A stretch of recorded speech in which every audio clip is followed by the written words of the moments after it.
هكلمكم النهاردة عن عجلة الحظ في أورنج عدلت فيها وعملت عروض ممكن تكسبها. ممكن تكسب بلاي ستيشن، أو تكسب فلوس على محفظة أورنج كاش، أو تكسب كمان فلوس، أو تكسب أيفون، أو مجموعة من الهدايا، دقايق وأسايم شراء والكلام ده كله.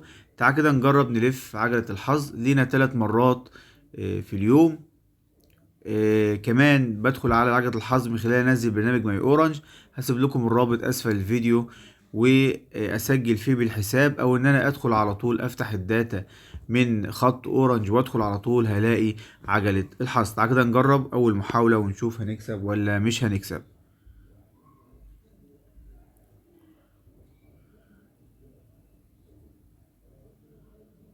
دي تاني محاولة ليا، هنشوف كده هنكسب ايه.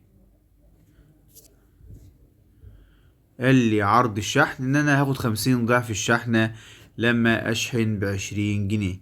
لا، العرض مش تمام. نجرب حظنا تاني ونلف عجلة الحظ.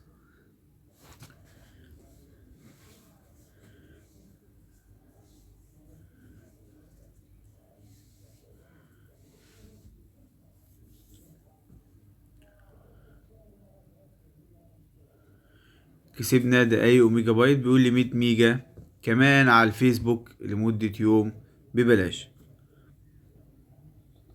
من خبرتي ان العروض بتاعت اورنج عجلة الحظ دي عروض كلها وهمية.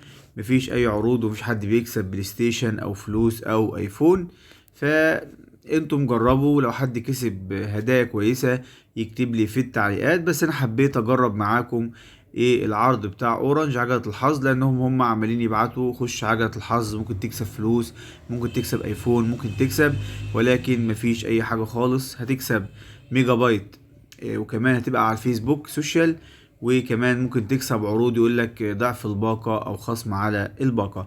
الناس تجرب وتشوف هتكسب ايه، واللي يكسب هدية كويسة جدا يكتب لنا في التعليقات عشان يفيد الناس. والسلام عليكم ورحمة الله وبركاته.